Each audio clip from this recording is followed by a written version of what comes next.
Berada di Laut Makassar, keadaan tonggak kita muat batu bara dari Samarinda.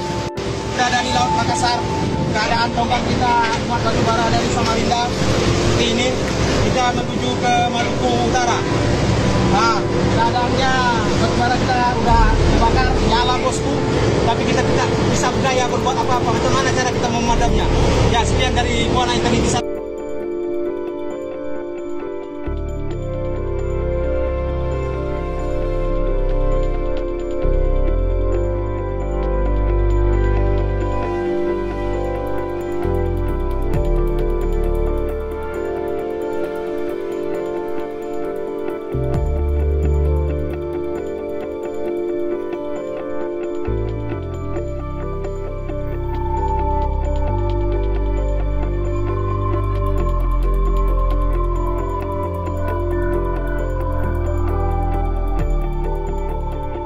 Berada di Laut Makassar, keadaan tonggak kita muat batu bara dari Samarinda. Seperti ini, kita menuju ke Maluku Utara.